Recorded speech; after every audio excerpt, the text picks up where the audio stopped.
ಇತ್ತೀಚಿನ ಸಂಚಿಕೆಗಳನ್ನು ಜಾಹೀರಾತಿನ ಕಿರಿಕಿರಿ ಇಲ್ಲದೆ ನೋಡಿ.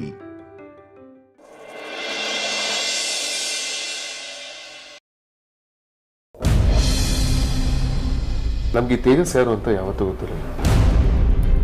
ಅದಕ್ಕಿನ ಮದುವೆ ಆಗಬೇಕು ಅನ್ನೋ ಮುಖಾಂತರ ನಮ್ಗೆ ಲೈಫಲ್ಲಿ ಎಂಟರ್ ಆಗುತ್ತೆ. ಕೊನೆಗೆ ಅವನ ಕ್ಯಾರೆಕ್ಟರ್ ಚೆನ್ನಾಗಿಲ್ಲ ಅಂತ ಸುಹಾಸಿನಿ ಅಮ್ಮ ಎಂಗೇಜ್ಮೆಂಟ್ನ ಕ್ಯಾನ್ಸಲ್ ಮಾಡಿದ್ರು. ಅದಾದ್ಮೇಲೆ ಒಂದು ಧ್ರುವನ್ ಕೊಲ್ಲೋದಕ್ಕೆ ಟ್ರೈ ಮಾಡ್ತಿದ್ದ ಅಂತ ನನಗೆ ಡೌಟ್ ಇತ್ತು. ಬಟ್ ಅವ್ನು ಯಾವಾಗ ದೇವಸ್ಥಾನಕ್ಕೆ ಬಂದು ಧ್ರುವನ್ನ ಕಿಡ್ನಾಪ್ ಮಾಡೋದಕ್ಕೆ ಟ್ರೈ ಮಾಡ್ದ, ಅಲ್ಲಿಗೆ ನನಗೆ ಡೌಟ್ ಕನ್ಫರ್ಮ್ ಆಯ್ತು. ಬಟ್ ಈ ತೇಜಸ್ ಯಾಕೆ ಧ್ರುವನ್ ಹಿಂದೆ ಬಿದ್ದಿದ್ದಾನೆ? ಅವನಿಗೂ ಧ್ರುವನ್ ಏನು ಸಂಬಂಧ? ಇದು ನಾವು ಕಂಡುಹಿಡಿಯಲೇಬೇಕು. ಮೋಸ್ಟ್ಲಿ ಅವರಿಬ್ಬರಿಗೂ ಏನಾದರೂ ಹಳೆ ಎನಿಮಿಟಿ ಇರ್ಬೋದಾ? ಇಲ್ಲ ವೇದಾಂತ್, ರಾಜಣ್ಣ ಒಬ್ರತ ದ್ವೇಷ ಕಟ್ಕೊಳ್ಳೋಕಂತೂ ಚಾನ್ಸೇ ಇಲ್ಲ. ಅವ್ರ ಜನಗಳ ಜೊತೆ ಹೇಗೆ ನಡ್ಕೋತಾ ಇದ್ರು, ಎಷ್ಟು ಪ್ರೀತಿಯಿಂದ ವರ್ತಿಸ್ತಾ ಇದ್ರು ಅಂತ ನನಗೆ ಚೆನ್ನಾಗಿ ಗೊತ್ತಿದೆ. ಅಂಥ ವ್ಯಕ್ತಿ ಈ ಲೋಫರ್ ತೇಜಸ್ ಜೊತೆ ಕಿರಿಕ್ ಮಾಡ್ಕೊಳ್ಳೋದು ಅಂತಂದ್ರೆ ನಂಬಕ್ ಆಗದೆ ಇರೋಂಥ ವಿಷಯ. ಅದು ಅಲ್ಲದೆ ರಾಜಣ್ಣ ನಮ್ಮ ಹತ್ರ ಎಲ್ಲ ವಿಷಯನೂ ಶೇರ್ ಮಾಡ್ಕೊಳ್ತಿದ್ರು. ಈ ವಿಷಯ ಶೇರ್ ಮಾಡ್ಕೊಂಡಿಲ್ಲ ಅಂತಂದ್ರೆ ಇಲ್ಲಿ ಬೇರೆ ಏನೋ ಇದೆ ವೇದಾಂತ್.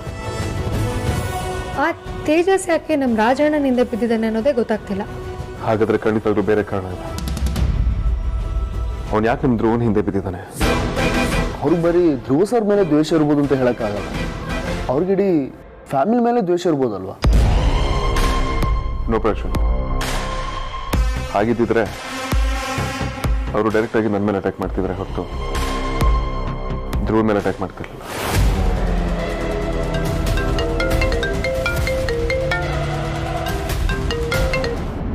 ಹಲೋ, ವೇದಾಂತ್ ವಶಿಷ್ಠ. ಹೌದು, ಯಾರು ಮಾತಾಡೋದು? ನಿನ್ ಪಾಲನ್ ಯಮ ಅನ್ಕೋ. ನಿನ್ ಸಾಯಿಸಕ್ಕೆ ಬಂದಿದ್ದೀನಿ.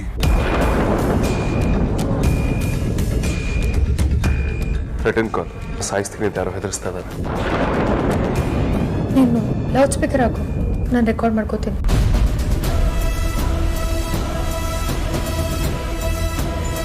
ಬರೀ ನಿನ್ನನ್ನಲ್ಲ, ನಿನ್ ಜೊತೆ ಇರೋ ಎಲ್ಲಾರನ್ನ ಸಾಯಿಸ್ತೀನಿ.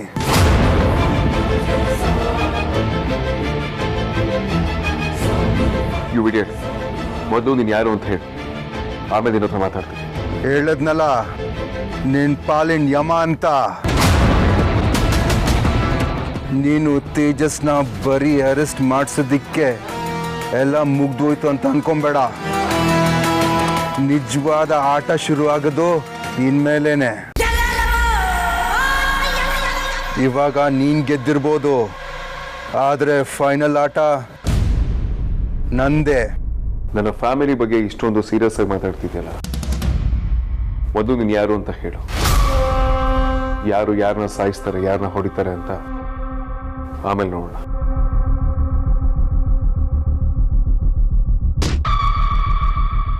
ನಾನು ಯಾರಂತ ನಿಂಗೆ ಬೇಕಾಗಿಲ್ಲ. ನನ್ಗೆ ಮಾತ್ರ ನಿನ್ನ ತಮ್ಮನ ಜೀವ ಬೇಕು. ನೀನು ಅವನ್ನ ಎಷ್ಟು ಕೇರ್ಫುಲ್ ಆಗಿ ನೋಡ್ಕೊಂಡ್ರು ಅಷ್ಟೇ, ಅವನ್ ಸಾಯೋದು ನನ್ನ ಕೈಯಿಂದಾನೆ. ನಿನ್ಗೆ ಇನ್ನೊಂದು ವಿಷಯ ಗೊತ್ತಾ? ನಿನ್ನ ತಮ್ಮ ಧ್ರುವನ್ನ ಆಕ್ಸಿಡೆಂಟ್ ಮಾಡಿಸಿರೋದು ನಾನೇನೆ.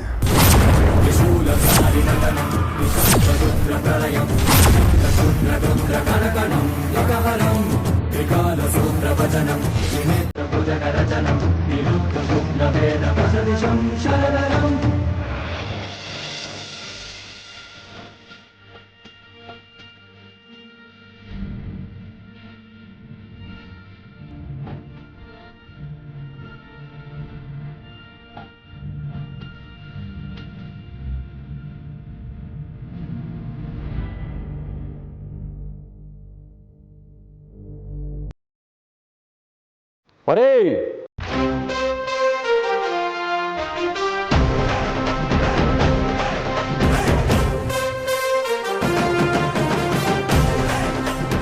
ಇಲ್ಲಿ ನೋಡ್ರಪ್ಪ, ಯಾರಿಗೋ ಒಬ್ಬರಿಗೆ ಪ್ರಮೋಷನ್ ಬಂದಿದೆ ಅಂತ ವರ್ತನೆ ಬದಲಾಗ್ಬಿಟ್ಟಿದೆ.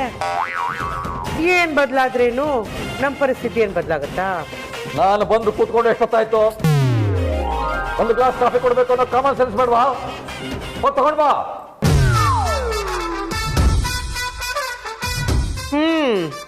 ಅಲ್ಪನಿಗೆ ಐಶ್ವರ್ಯ ಬಂದ್ರೆ ಅರ್ಧ ರಾತ್ರಿನಲ್ಲಿ ಕಾಫಿ ಕೇಳಿದ್ರಂತೆ.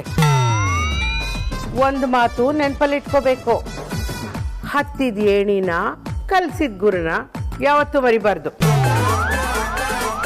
ನೀನು ಯಾರ ಹತ್ರ ಮಾತಾಡ್ತಾ ಇದೀಯ ಅನ್ನೋ ಪರಿಜ್ಞಾನ ಇದೆಯಾ? ಗೊತ್ತಿರೋದಕ್ಕೆ ಮಾತಾಡ್ತಿರೋದು. ಸೂಪರ್ವೈಸರ್ ಹತ್ರ ಮಾತಾಡ್ಬೇಕಾದ್ರೆ ಮರ್ಯಾದೆ ಕೊಟ್ಟು ಮಾತಾಡ್ಬೇಕು. ಮಾತಾಡಕ್ ಬರುತ್ತೆ ಅಂತ ಬಾಯಿಗೆ ಬಂದಿದ್ದನ್ನೇ ಮಾತಾಡೋದಲ್ಲ, ಗೊತ್ತಾಯ್ತಾ? ನೀವು ಸೂಪರ್ವೈಸರ್ ಆದ್ರೂ ಆಗಿರಿ, ಏನಾದ್ರೂ ಆಗಿರಿ, ನಾನಿರೋದು ಇದೇ ಥರನೇ. ನಾನು ಕರೆಯೋದು ನಿಮ್ಮನ್ನ ರೀ ಅಂತಾನೆ. ಸಾರಿ.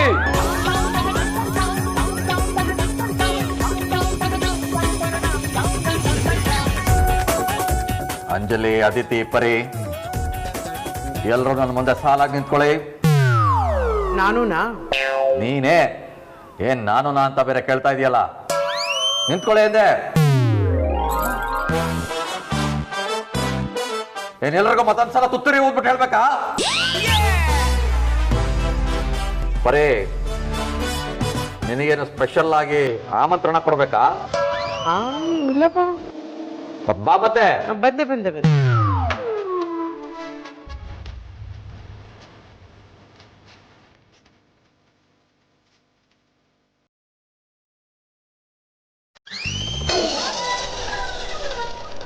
Attention!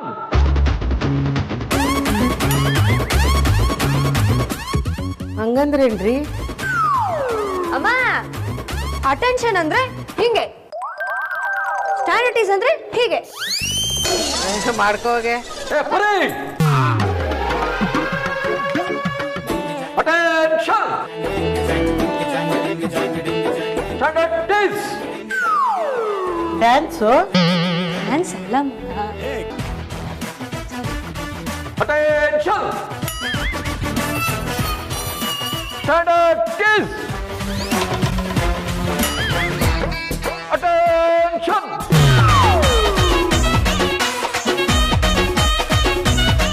Standard is. Attention! Standard is.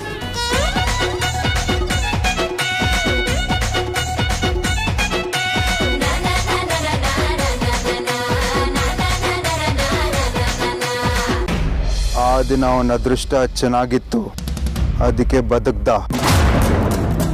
Mister Vedant, ನೀನು ದೇವಸ್ಥಾನಕ್ಕೆ ಸ್ವಲ್ಪ ಲೇಟಾಗಿ ಬಂದಿದ್ರೆ ಅವನಿಗೆ ತುಳಸಿ ನೀರು ಬಿಡ್ತಿದ್ದೆ. ಏನು ಮಾಡೋದು, ಎಲ್ಲ ಮಿಸ್ ಆಗೋಯ್ತು. ಆಗಲೇ ನೀನು ಯಾರು ಅಂತ ಗೊತ್ತಿದೆ, ನಾರ್ಮಲ್ ಆಗಿ ಹೇಳೋ ಅಂತ. ಈಗ ನಿನ್ನ ಜಾತಕನ ನೀನೇ ಬಾಯ್ಬಿಡ್ತೀನಿ. ನನ್ನ ಬಗ್ಗೆ ಕಂಪ್ಲೀಟ್ ಆಗಿ ತಿಳ್ಕೊಳ್ದೆ ನನ್ನ ಟಚ್ ಮಾಡಿದ್ಯಾ. ಅದು ಸಾಲದು ಅಂತ ನಾನು ಇಡೀ ಫ್ಯಾಮಿಲಿನ ನಿರ್ನಾಮ ಮಾಡ್ತೀನಿ ಅಂತ ಹೇಳ್ತೀನಿ ಅಲ್ವಾ? ಈಗ ಹೇಳ್ತಾ ಇದನ್ನು ಕೇಳಿಸ್ಕೊ. ಪ್ರಪಂಚದ ಯಾವುದೇ ಮೂಲ ನೀನು ಬಚ್ಚಿಟ್ಕೊಂಡಿಲ್ಲ, ನಿನ್ನ ಹುಡುಕಿ ಹುಡುಕಿ ಹೊಡಿತೀನಿ. ಮಿಸ್ಟರ್ ವೇದಾಂತ್, ಸ್ವಲ್ಪ ಕೂಲ್ ಆಗೋ. ಇಷ್ಟಕ್ಕೆ ಇಷ್ಟು ಕೋಪ ಮಾಡ್ಕೊಬಾರ್ದು. ಇನ್ನೂ ನೋಡಬೇಕಾಗಿರೋದು ತುಂಬ ಇದೆ. ಮೊದಲು ನಿನ್ನ ತಮ್ಮ ಧ್ರುವನ ಮುಗಿಸ್ತೀನಿ, ಆಮೇಲೆ ವಿಕ್ರಾಂತ್, ಆಮೇಲೆ ಆದ್ಯ, ಆಮೇಲೆ ನಿನ್ನ ಫ್ಯಾಮಿಲಿ, ಕೊನೆಯಲ್ಲಿ ನೀನು. ಯಾರನ್ನು ಬಿಡಲ್ಲ. ನೀನು ಇಡೀ ಫ್ಯಾಮಿಲಿನ ಸರ್ವನಾಶ ಮಾಡಲಿಲ್ಲ ಅಂದರೆ ನನ್ನ ಹೆಸರು ಹೇಳೋ. ನಿನ್ನ ಹೆಸರೇನು ಅಂತ ಹೇಳು. ರೋಗ್, ನನಗೋದೇ ಬೇಕಿರೋದು. ಮಿಸ್ಟರ್ ವೇದಾಂತ್, ಇದಕ್ಕೆ ಹೇಳೋದು, ಜಾಸ್ತಿ ಕೋಪ ಮಾಡ್ಕೊಬೇಡ. ನಾವಿಬ್ಬರು ಮೀಟ್ ಮಾಡಿದ್ದು ನಾನು ಸ್ವಲ್ಪ ಕೋಪ ಬೇಕಾಗತ್ತೆ. ನೀನು ಡೈರೆಕ್ಟಾಗಿ ನನ್ನ ಹತ್ರ ಮಾತಾಡೋ ಲೆವೆಲಿಗೆ ಬಂದು ತಪ್ಪು ಮಾಡ್ಕೊಂಡ್ಬಿಟ್ಟೆ. ನನ್ನ ಹೆಂಡತಿ ಯೂಶಲಿ ಮಾಸಾಗಿ ಒಂದು ಡೈಲಾಗ್ನ ಉಪಯೋಗಿಸುತ್ತೆ, ಅಟ್ಟಾಡ್ಸ್ಬಿಡ್ತೀನಿ ಅಂತ. ಇನ್ನು ಮುಂದೆ ನಿನಗೆ ಪ್ರೊಸೀಜರ್ ಶುರುವಾಯಿತು ಅನ್ಕೋ. ಮಿಸ್ಟರ್ ವೇದಾಂತ್, ನಾನು ಅಷ್ಟೇ. ಸೂರ್ಯನಾರಾಯಣನ್ ಫ್ಯಾಮ್ಲಿನ ಸರ್ವನಾಶ ಮಾಡಲಿಲ್ಲ ಅಂದರೆ ನಾನು ನನ್ನ ಹೆಸರು ಬದಲಾಯಿಸ್ಕೊತೀನಿ.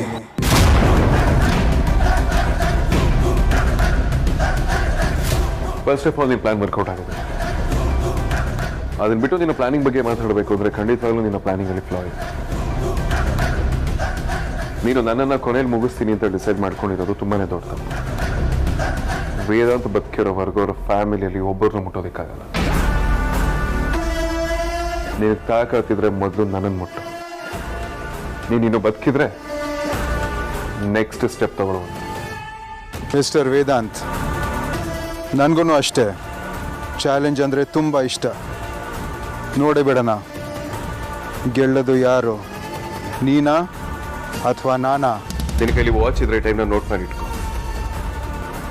ಈ ಟೈಮಿಂದ ನಿನ್ನ ಬ್ಯಾಕ್ ಟೈಮ್ ಶುರು ಆಗ್ತಿದೆ. ಆ್ಯಂಡ್ ಒನ್ ಮೋರ್ ಥಿಂಗ್, ನನ್ನನ್ನು ಚಾಲೆಂಜ್ ಮಾಡಕ್ಕೆ ಬಂದವ್ರನ್ನೆಲ್ಲ ಅಲಾರಾಮ್ ಇಟ್ಟು ಹೊಡ್ತಿದ್ದೀನಿ. Good luck.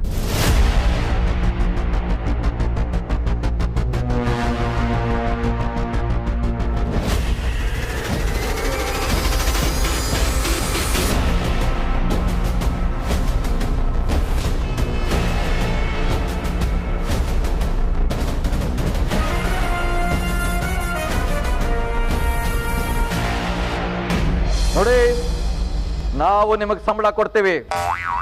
ಸಂಬಳ ತಗೊಂಡ್ಮೇಲೆ ನಿಯತ್ತಾಗಿ ಕೆಲಸ ಮಾಡಬೇಕು. ತಪ್ಪಿದ್ರೆ ಕೆಲಸದಿಂದ ಓಡಿಸ್ತೀವಿ. ಎಸ್ ಸರ್, ಮಾಡ್ತೀವಿ. ಗುಡ್. ನಾನೀಗ ನೀವು ಕೆಲಸ ಮಾಡಬೇಕಾದ್ರೆ ಯಾವ ತರ ಅಲರ್ಟ್ ಆಗಿರ್ಬೇಕು ಅಂತ ಹೇಳ್ಕೊಡ್ತೀನಿ. ನೀವುಗಳು ಅದನ್ನೇ ಫಾಲೋ ಮಾಡಬೇಕು. Yes sir. ದೃಷ್ಟಿ ಚುರುಕಾಗಿರ್ಬೇಕು, ಕಿವಿ ಜಾಗೃತವಾಗಿರ್ಬೇಕು, ಮೈಯೆಲ್ಲ ಕಣ್ಣಾಗಿರ್ಬೇಕು, ಇಡೀ ಬಾಡಿ ಫ್ರೀ ಆಗಿರ್ಬೇಕು.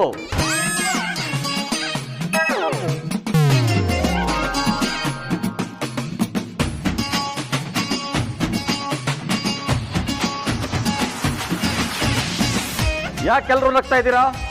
ನಾನೇನ್ ಕೋತಿ ಕೊಡಿಸ್ತಾ ಇದ್ದೀನಾ? ನೀವೇ ಕೋತಿ ತರ ಆಡ್ತಾ ಇದ್ದೀರಾ. Shut up! Aditi, yes sir, yes sir, yes sir. ನಾಳೆಯಿಂದ ನೀನು ಜಯನಗರ ಕೋಆಪರೇಟಿವ್ ಬ್ಯಾಂಕ್ ಹತ್ರ ಡ್ಯೂಟಿಗೆ ಹೋಗ್ಬೇಕು. ಅದಿತಿ. ಅಂಜಲಿ. ಅಂಜಲಿ, ನಾಳೆಯಿಂದ ನೀನು ಗಾಂಧಿ ಬಜಾರ್ ಕೋಆಪರೇಟಿವ್ ಬ್ಯಾಂಕ್ ಹತ್ರ ಡ್ಯೂಟಿಗೆ ಹೋಗ್ಬೇಕು. Yes sir. ಪರಿಮಳ ಮಂಜುನಾಥ್, ನಾಳೆಯಿಂದ ನಿನ್ ಡ್ಯೂಟಿ. ನನ್ನ ಡ್ಯೂಟಿನ ಅಡುಗೆ ಮನೆಯಲ್ಲಿ. ನಾನು ಅಲ್ಲಿ ಡ್ಯೂಟಿ ಮಾಡದೇ ಇದ್ರೆ ನಿಮ್ಮ ಹೊಟ್ಟೆಗೆ ತಣ್ಣೀರ್ ಬಟ್ಟೆ ಅಷ್ಟೇ.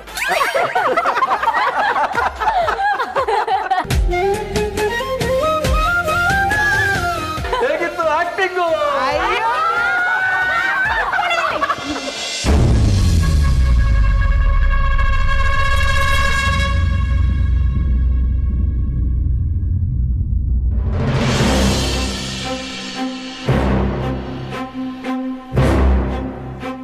ವೇದಾಂತ್, ಯಾಕೆ ಇಷ್ಟೊಂದು ಟೆನ್ಷನ್ ಮಾಡ್ಕೋತಿದ್ಯಾ? ನೀನು ಅನ್ಕೊಳ್ಳೋ ಥರ ಏನೂ ಆಗಲ್ಲ. ನೀನು ಕೂಲಾಗಿರು. ಇಲ್ಲ ಮೂಲಿ, ಫೋನ್ ಮಾಡಿದವನು ಯಾರು ಅಂತ ಗೊತ್ತಾದ್ರೆ ಅವನು ನಮ್ಮ ಹತ್ರ ಖಂಡಿತವಾಗ್ಲೂ ಜೀವಂತವಾಗಿ ಉಳಿಸಲ್ಲ. ನನ್ನ ಫ್ಯಾಮಿಲಿನ ಥ್ರೆಟನ್ ಮಾಡ್ತಾನೆ. ವೇದಾಂತ್, ನನಗೆ ನಿನ್ನ ಕೋಪ ಅರ್ಥ ಆಗುತ್ತೆ. ಕಾಮಾಗಿ ಯೋಚನೆ ಮಾಡಿ, ಅವ್ನು ಯಾರು, ಅವನ ಉದ್ದೇಶ ಏನು ಅಂತ ಮೊದಲು ತಿಳ್ಕೊಳ್ಳೋಣ. ಆಮೇಲೆ ಏನು ಮಾಡೋದು ಅಂತ ಡಿಸೈಡ್ ಮಾಡಿದ್ರಾಯ್ತು. ಮೇಡಮ್ ಹೇಳ್ತಿರೋದು ನಿಜ ಸರ್. ಆ ವಿಷಯದಿಂದ ನಾವು ಏನು ಮಾಡೋಕ್ಕಾಗಲ್ಲ. ನಾವೇನು ಮಾಡೋದಿದ್ರು ಪಕ್ಕ ಪ್ಲಾನ್ ಆಗಿ ಮಾಡಬೇಕು ಸರ್. ಇಲ್ಲಾಂದ್ರೆ ಅವರು ತಪ್ಪಿಸ್ಕೊಳ್ಳೋ ಚಾನ್ಸಸ್ ಇದೆ. ವೇದಾಂತ್, ನನಗನ್ಸೋ ಪ್ರಕಾರ ಅವ್ನು ನಿನ್ನ ಬಿಸ್ನೆಸ್ ರೈವಲ್ ಅನಿಸುತ್ತೆ. ನಮ್ಮ ಮನೇಲಿ ನಡೀತಿರೋ ಪ್ರಾಬ್ಲಮ್ಸ್ ಎಲ್ಲ ಅವನಿಗೆ ಗೊತ್ತಿದೆ ಅನಿಸುತ್ತೆ. ಅದನ್ನು ಯೂಸ್ ಮಾಡಿಕೊಂಡು ಈ ಟೈಮಲ್ಲಿ ನಿನ್ನ ಬ್ಲ್ಯಾಕ್ ಮೇಲ್ ಮಾಡ್ತಿದ್ದಾನೆ. ನೀನು ಅದಕ್ಕೆಲ್ಲ ತಲೆ ಕೆಡ್ಸ್ಕೋಬೇಡ ವೇದಾಂತ್. ಇಲ್ಲ ಮೂಲ್ಯ, ನೀನು ತಪ್ಪು ತಿಳ್ಕೊಂಡು. ಇದು ಖಂಡಿತವಾಗ್ಲೂ ಬಿಸ್ನೆಸ್ ರೈವಲ್ರಿ ಅಲ್ಲ. ಹೌದು, ನಮ್ಮ ತಂದೆ ಸೂರ್ಯನಾರಾಯಣ ಅಂತ ಹೇಳಿದ. ಖಂಡಿತ ಅವನಿಗೆ ನನ್ನ ಫ್ಯಾಮಿಲಿ ಬಗ್ಗೆ ಚೆನ್ನಾಗಿ ಗೊತ್ತಿದೆ. This is definitely related to my family.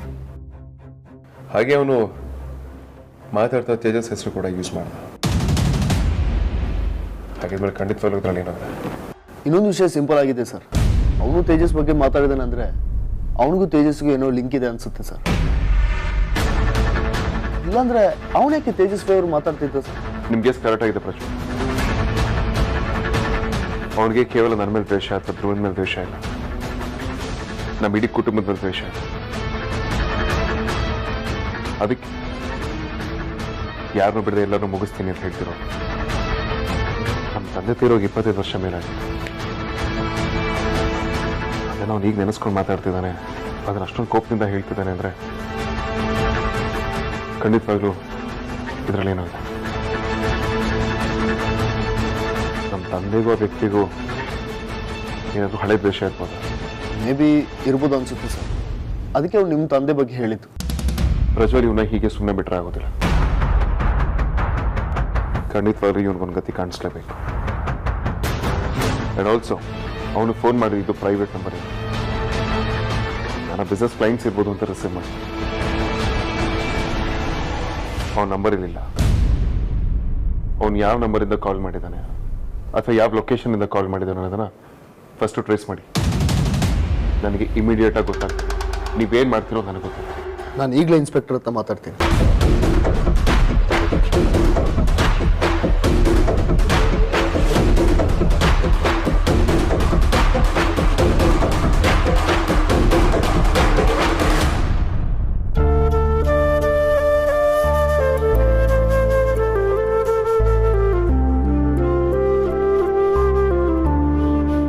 Coffee ತಗೊಳ್ರಿ. ರೀ ಕಾಫಿ.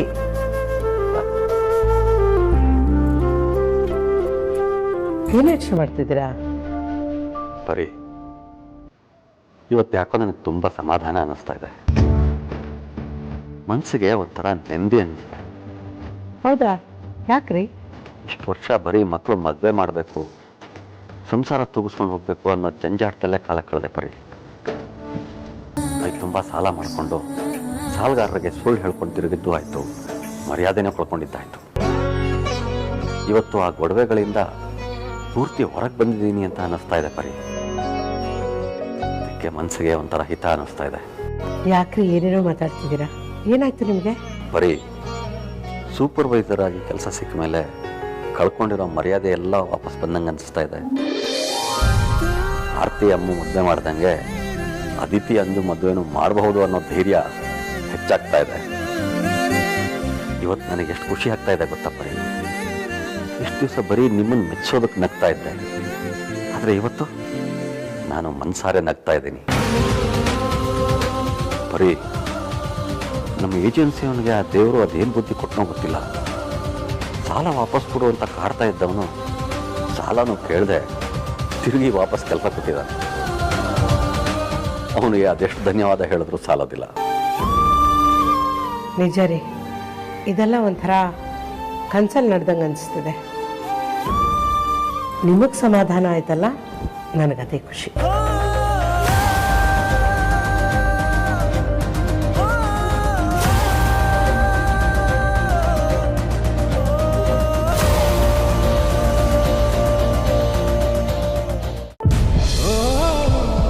ಸಕ್ಕರೆ ಸರಿ ಇದೆಯಾ ನೋಡಿಮ್ಮ?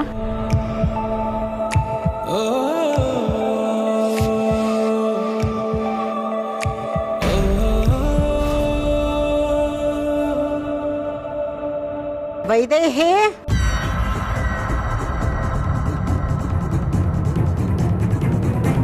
ವೈದೇಹಿ,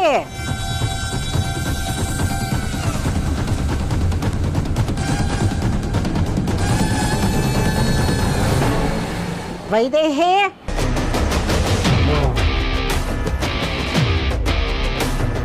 ಕರೆದ್ರಮ್ಮ? ಯಾಕಮ್ಮ ಕರೆದಿದ್ದು ಕೇಳಿಸ್ಲಿಲ್ವಾ? ಹೌದು, ಈ ಮನೇಲಿ ವೈದೇಹಿ ಅಂದ್ರೆ ನೀನೇ ತಾನೆ?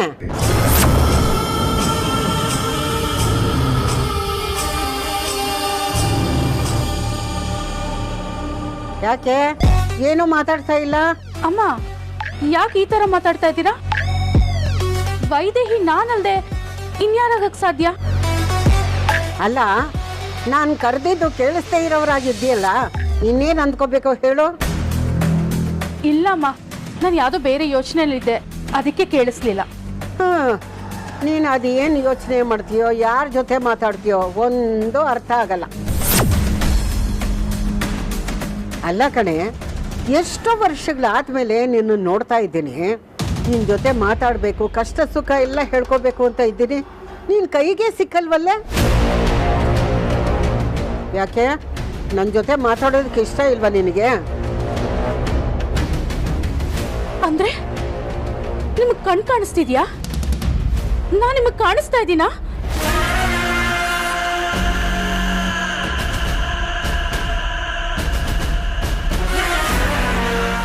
ನೋಡ್ತಿದ್ದೀನಿ ಅಂದರೆ ಕಣ್ಣು ಕಾಣುತ್ತೆ ಅಂತ ಅಲ್ಲಮ್ಮ, ಕಿವಿನೂ ಚೆನ್ನಾಗಿ ಕೇಳಿಸುತ್ತೆ.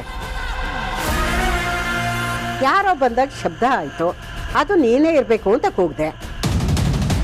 ವೈದೇಹಿ, ನಾನು ತುಂಬ ದಿನದಿಂದ ನಿನ್ನ ಹತ್ರ ಒಂದು ವಿಷಯ ಕೇಳಬೇಕು ಅಂದ್ಕೊಂಡಿದ್ದೀನಿ. ನೀನು ಇಷ್ಟು ವರ್ಷ ವೃದ್ಧಾಶ್ರಮದಲ್ಲಿ ಹೇಗಿದ್ದೆ?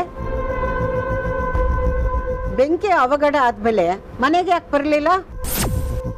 ನಿನಗೆ ನಿನ್ನ ಮಕ್ಕಳನ್ನ, ನಿನ್ನ ತಾಯಿನ ನೋಡಬೇಕು ಅನ್ನಿಸ್ಲಿಲ್ವಾ? ಯಾಕೆ ಸುಮ್ಮನಾಗ್ಬಿಟ್ಟೆ? ನಿನ್ನನ್ನೇ ಕೇಳ್ತಾ ಇರೋದು. ಮನೆಗೆ ಯಾಕೆ ಬರಲಿಲ್ಲ? ನಮ್ಮನ್ನು ಹುಡುಕೋ ಪ್ರಯತ್ನ ಯಾಕೆ ಮಾಡಲಿಲ್ಲ?